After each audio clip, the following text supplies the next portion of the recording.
Grandes preguntas. El sueño de Mendeleev. ¿De qué está hecho el mundo? En la búsqueda de una respuesta, durante cientos de años, los filósofos y científicos estudiaron todo, desde las partículas más pequeñas del universo hasta eventos cataclísmicos que suceden a 1.000 millones de kilómetros de distancia. Acá es donde se crean los elementos más comunes, en estrellas como nuestro Sol. Las estrellas están compuestas en gran parte por hidrógeno, pero cuando los átomos de hidrógeno se recalientan, se fusionan para formar elementos más pesados, desde el helio hasta otros tan pesados como el hierro. Las estrellas son como hornos. Cuanto más se cocinen los elementos de una estrella, más elementos son creados. Pero nuestro Sol no es lo suficientemente caliente, no posee la energía suficiente para crear elementos más allá del hierro. Sin embargo, nuestros cuerpos están formados por elementos como el cobalto y el níquel que están más allá del hierro. Por lo tanto, tenemos una paradoja, donde tenemos suficiente energía cruda para crear elementos que superen al hierro, y la respuesta es supernova. Cuando las estrellas explotan, se alcanzan trillones de grados. Temperaturas tan altas que se podría golpear fuertemente hierro y distintos elementos para crear uranio, para crear plutonio y todos los otros elementos de la tabla periódica. Entonces, cuando miren su cuerpo, cuando miren los elementos que los rodean, simplemente dense cuenta que estamos hechos de polvo de estrellas. Vinimos de las estrellas. Llevó siglos descubrir esos elementos y clasificarlos en una tabla periódica ordenada. Pero la gente siempre estuvo fascinada por lo que conforma el mundo que los rodea. Estar sentado en una playa, mirando fijamente el fuego, me lleva a 2000 años atrás, a la antigua Sicilia, y a un hombre llamado Empédocles, quien se sentó y miró su fuego, y pensó en el mundo, y llegó a la conclusión de que está hecho solamente de 4 elementos: tierra, aire, fuego y agua. Podemos verlos a todos en el fuego. Un trozo de madera verde que se convierte en savia que babea era obviamente el agua tratando de regresar a su hogar natural, el mar. Podía ver el humo elevarse hasta el aire, las llamas elevándose hasta su hogar natural, el fuego del sol, y por supuesto las cenizas se volvían parte de la tierra. Todo estaba compuesto por 4 elementos: tierra, aire, fuego y agua. Actualmente vemos las cosas de otra forma. El agua pura consiste en 2 elementos químicos, hidrógeno y oxígeno. Si analizamos la Tierra, encontramos que contiene docenas de elementos. Pero en la antigua Grecia ya habían aislado algunos de los elementos que reconocemos en la actualidad. Fundían metales como plomo, cobre, hierro y estaño, utilizando carbonilla, una forma de carbón para alimentar el fuego. Y particularmente le fascinaba el oro. Los primeros científicos pasaron 2000 años tratando de crear este elemento precioso con materiales menos valiosos. Más bien hechiceros que verdaderos científicos eran conocidos como alquimistas. Mezcle la yema de los huevos con las cáscaras molidas, vierta la mezcla en un contenedor cerrado y hágalo arder durante 41 días. Hierva el residuo con agua. Luego coloque la solución en un contenedor y cocínelo durante 2 días más. Vuelque el contenido en un caracol, extiéndalo y expóngalo al sol. El agua se convertirá en una sustancia jabonosa. Funda una onza de plata, agréguela a la mezcla y obtendrá oro. Esta receta proviene de Zósimos de Panópolis, quien vivió en Alejandría alrededor del año 300 a.C. Otro alquimista sugería alimentar a las gallinas con partículas de hojas de oro con la esperanza de que pusieran huevos de oro. Por supuesto que estas recetas no funcionaban. No se puede fabricar oro de esa manera. Sin embargo, esto mantuvo ocupado a Zósimos y a sus compañeros alquimistas por mucho tiempo. Pero algunos alquimistas realizaron verdaderos descubrimientos mientras llevaban a cabo extraños experimentos. En 1669, un alemán llamado Henning Brandt comenzó a experimentar con orina. Los alquimistas amaban la orina, la llamaban el chorro dorado, y la amaban porque tenía el color perfecto, aunque no el olor perfecto. De todos modos, Brandt recogió 50 cubetas con orina.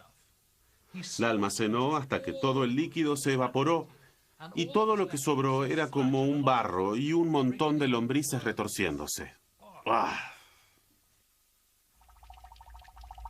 Eso no fue todo. Luego hirvió toda la sustancia y dejó que fermentara hasta que se volvió negra. Le agregó arena y calentó todo en un autoclave. Empezaron a aparecer gases en el vaso. Y luego pasó algo muy extraño.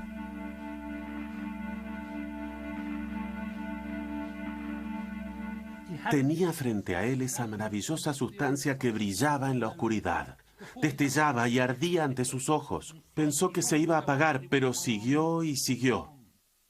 Lo que realmente había descubierto era el fósforo. No sabía que era un elemento, o de hecho qué elemento era. Lo llamó fuego frío. Robert Boyle fue un irlandés contemporáneo de aquel alquimista. Se interesó en la alquimia, pero era mucho más científico, ya que basaba sus conclusiones en experimentos y no solamente en supercherías. Fue Robert Boyle quien definió un elemento. Sostenía que los elementos podían combinarse entre sí para formar compuestos, pero que no podían separarse en sustancias más simples. Aquí tengo algunos elementos. Esto es sílice, es un metal débil. Esto es bismuto, hermosos cristales cúbicos. Acá tenemos azufre, generalmente se presenta en forma de polvo, pero este fue comprimido. Aquí hay algunos hermosos cristales, cristales naturales de azufre. Esto es yodo.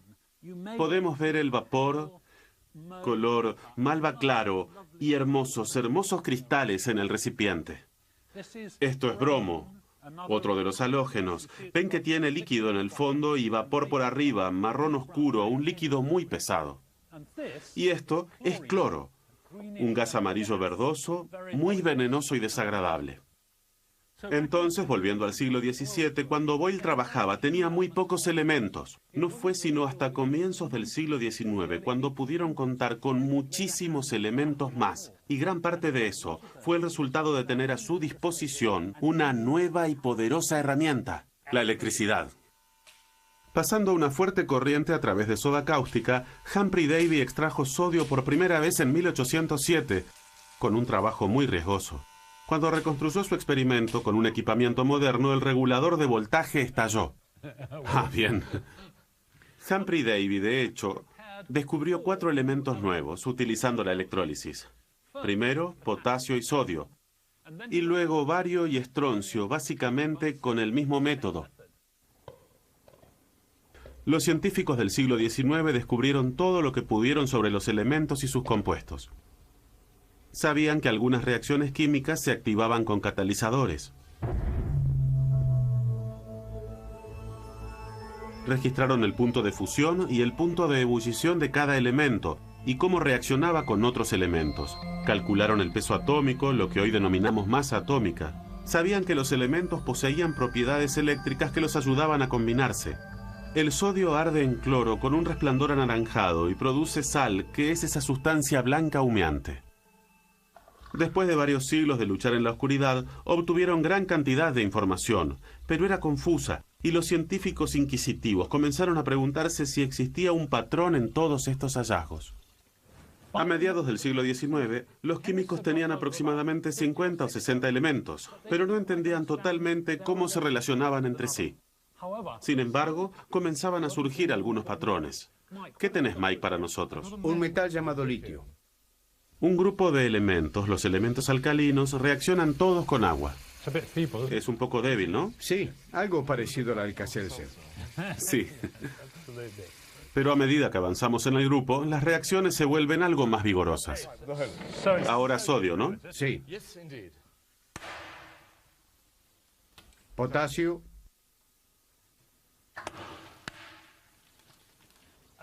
Hizo una explosión. Sí. Litio, sodio y potasio claramente formaban un grupo de elementos similares. Los halógenos, cloro, bromo y yodo, conformaban otro grupo. Obviamente existían patrones en los elementos, pero nadie podía presentar un solo patrón que uniera a todos los elementos. Una de las razones era que para ese entonces muchos elementos no habían sido descubiertos. Aunque no lo sabían, Estaban completando un rompecabezas al que le faltaban muchas piezas. Sabían que había algún tipo de patrón en toda esa información, pero encontrarlo iba a llevar mucho tiempo y paciencia. Uno de los que emprendió la tarea fue un ruso, Dmitri Mendeleev. Dmitri Mendeleev tuvo una historia muy extraña. Venía de Siberia, la estela del imperio zarista, y era el menor de 17 hermanos. Y como consecuencia su familia vivió en la pobreza total, y de hecho su padre se quedó ciego y murió, dejando a su familia en una pobreza extrema. Y luego su madre, en una de las grandes historias de autosacrificio, su madre básicamente resignó su vida para asegurarse de que su hijo menor tuviera una educación. Su madre lo llevó a San Petersburgo, donde trató de persuadir a las universidades locales para que lo incorporaran y lo educaran. Bueno, por supuesto que se negaron. Él viene de Siberia, la estela.